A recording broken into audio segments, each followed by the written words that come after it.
Meydan TV jurnalistlərinin həbs edilməsindən tam bir il keçdi. 6 əməkdaşı daxil olmaqla Bu müddət ərzində Azərbaycanda onlarla hadisə baş verdi ki, jurnalistlər işıq salmadığı üçün qaranlıqda qaldı.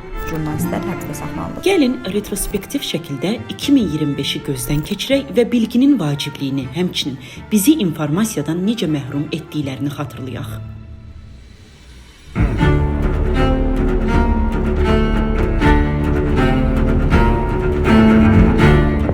Rusiya-Azərbaycan münasibətləri ötən ilin son günlərində Azal təyyarəsinin Rusiya səmasında vurulmasından sonra gərginləşdi.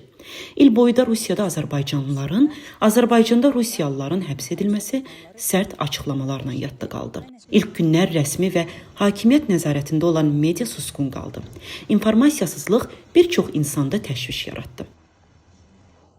Həmin vaxt Natiq Cavadlı cəmi 20 gün idi həbs edilmişdi.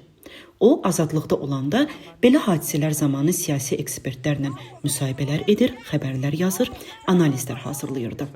Natiqin yoxluğu informasiya total nəzarətin güclənməsində, onun yönləndirilməsində hakimiyyətin işinə yaradı. Çünki bu ölkənin qaydaları belədir. Tarixçi və siyasətçi Cəmil Həsənli yazırdı ki, əgər Natiq Cavadlı kimi bir insan, ziyalı, vətənpərvər və dürüstlük simvolu yalan ittihamlarla həbs edilə bilərsə, bu ədalət sistemində dərin böhrana işarə edir. Cavadlı özü isə həbsxanadan müraciət edirdi. Bu məyus edici və ağır günlər keçəcək, darıxmayın. Bugünə gəldikdə mətbuat yoxdur. Mətbuat adına nə varsa məhbəsdədir. Azərbaycan mətbuatının tarixini biz yaradır və yazırıq. Mükafatlar, təltiflər tarix deyil, ötəri və keçicidir.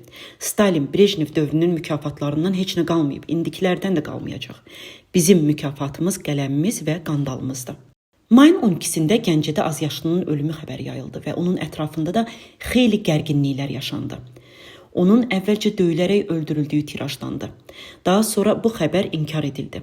Bu da ictimaiyyətdə narazılıq yaratdı. Aytaç Tapdıq azadlıqda olanda məhz belə hadisələrdən onlarla reportaj hazırlayıb. O həbsxanadan da məlum hadisə ilə bağlı yazırdı. Hakimiyyət alternativ mətbuatı qapadıb jurnalistləri həbsxanaya tıxamaqla problemi həll etmək istəyirdi. Ancaq bu da əlində partladı. Gənclər həmyaşıdlarının öldürülməsinə etiraz olaraq küçəyə çıxdı. 16 yaşlı gənclər cəsurca etiraz edib polis idarələrində cinsi qısnamaya, psixoloji zorakılığa məruz qalarkən prezidentin 16 yaşlı nəvəsi Sibris cənnətində öz restoranının açılışını qeyd edirdi. Elgün İbrahimovun ölümünün araşdırılmasını tələb edən gənclərin etiraz aksiyası da jurnalistlərin gözlərindən uzaqda dağıdıldı. Bir neçə gəncin saxlandığı, zorakılıq gördüyü xəbərləri yayıldı.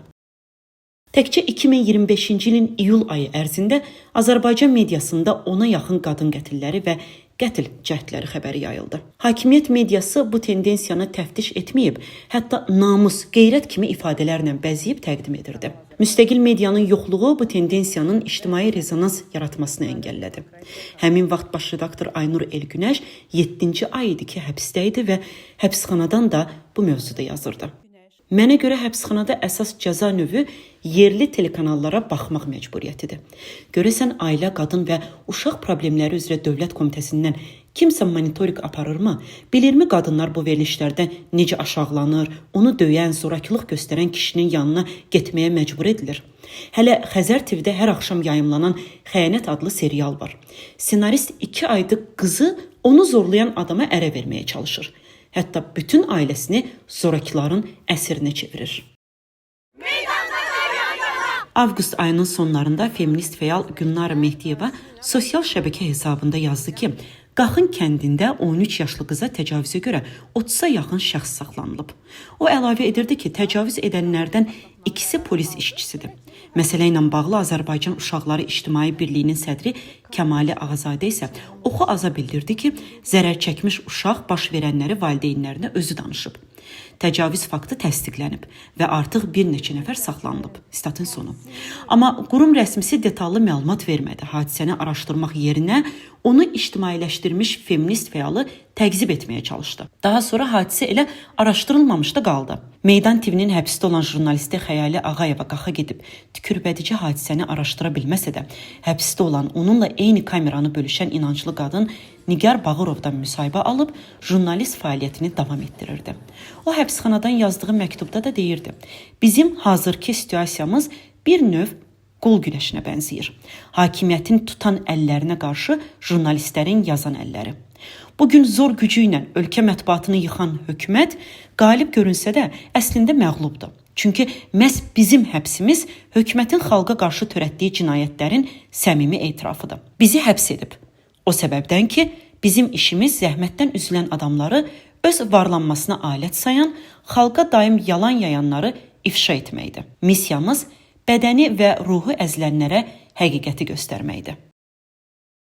Sentyabr ayında xəbər yayıldı ki, Naxçıvanın kəndlərindən birində məktəbli oğlanın cinsi təcavüzə məruz qalmasından sonra ailəsi onun hüquqlarının müdafiəsini tələb edir. Tezliklə aydın oldu ki, məktəbli yaşadığı faciədən sonra məktəbdən də uzaqlaşdırılıb. Mediada xəbərlər yayıldıqca şagird məktəbə bərpa olundu. Məhkəmə qərarları dəyişdi. Bu isə informasiyanın, onun yayılmasının sistem üçün niyə təhlükəli olmasının bir praktiki izahı idi. Həmin vaxt həbsdə olan Aysel Umudova məhz belə problemləri işıqlandırmaq yerinə məhkəmədə əsassız ittihamlarla üzbəyüz qalmışdı və deyirdi: "Özümü həqiqətləri göstərdiyim üçün müdafiə etməliyəm. İnsanların etibarını qazandığım, onlara doğru xəbərləri verdiyim üçün müdafiə olunmalıyam." Azərbaycan hakimiyyəti paranoyak sevgili kimidir. Beynində qurur, buna inanır və ittiham edir. Gəlin biz reallığa baxaq. Reallığı isə Meydan TV göstərir. O hələ də fəaliyyətini davam etdirir, çünki hələ də vətəndaş ay sonundan necə çıxacağını bilmir. Sentyabrın sonunda Azərbaycanda xüsusi karantin rejiminin müddəti yenidən gələn ilin yanvarına qədər uzadıldı. Şəmşad Ağa və digərləri də deyir ki, onlar kimsənin bilmədiyi səbəblə quru sərhədləri 5 ildir bağlı saxlayan, minlərlə insanı narazı salan, təşviş oyadan hakimiyyətə sualları verməmələri üçün həbsə atılıblar. Bu müddətdə isə Şəmşad Ağa 1984-də bənzətdiyi qapalı ölkənin izolyasiya edilmiş məhkəmələrində hakimlə qurduğu dialoqla sistemə meydan oxuyurdu. Şəmşad Ağa: "George Orwelli oxumusunuz? Hakim, o kimdir?" Şəmşad Ağa: "Heç nə, sizinlə müzakirə bitib." Şəmşad Ağa bağlı sərhədlərdən yaza bilməsə də, həbsxanadan digər qanunsuzluqları xəbər verməyə davam edirdi. Şəmşad bəy! Mən burada çox dəhşətli insan taleyləri ilə qarşılaşdım. Hər iki gözü tutulmuş məhbus qazi, bir gözü tam tutulmuş, bir gözü isə 5% görən din alimi, hər gecə ürək tutmasından az qala keçinən, ən yüksək təzyiqdən əziyyət çəkən, amma buna rəğmən heç bir yardım edilmədən cəza çəkmə müəssisəsinə etap edilən məhbuslar gördüm. Bir anlıq özümü hansısa tip ocağında deyil, Stalinizmin Solovki düşərgəsində hiss etdim. İlin son aylarında dövlət büdcəsi müzakirələri də müstəqil medianın, hakimiyyətin sorğulanmasının vacibliyini göstərdi. Neft fondundan transferlər 12,8% azalır. Vergi gəlirləri 8,2% artacaq xəbərləri aktiv ictimai müzakirəyə çıxarılmadı. Qeyri-formal məşğulluğu olan şəxslərin icbari tibbi sığortadan yararlanmaq üçün aylıq 16 manat sığorta haqqı ödəməsi məsələsi də artımdan uzaq düşən əmək haqlarıdır. Ramin Deko Meydan TV-də müxtəlif şəhər sorğuları ilə insanların etirazlarını işıqlandırır, bazarlarda əhalinin güzaranını çəkir, rayonlarda sakinlərin səsini ekrana daşıyırdı. Hakimiyyət bu həbslə məhz həmin etiraz səsini susturmağı düşünürdü. O prezidentimiz bizim o pes yeri, yalan iştahlasın, düzgün bizə versə biz əhər eləyərik. Ötən bir il ərzində Meydan TV işi ilə bağlı daha 4 jurnalist həbs edildi. Nurlan Libre, Fatimə Mövlamlı, Ülviyə Əli və Əhməd Muxtar. Bundan əlavə, BJM-in rəhbəri Ülvi Tahirov da il boyu meydançılarla birlikdə həbsdə qaldı. Baxmayaraq ki, dəfələrlə onun Meydan TV ilə heç bir əlaqəsinin olmadığı deyildi, yazıldı, göstərildi. İl boyu Bayır şəhərdə söküntü işləri davam etdi. Gecə saatlarında insanların yaşayış yerləri söküldü. Şikayətlərə məhəl qoyan olmadı.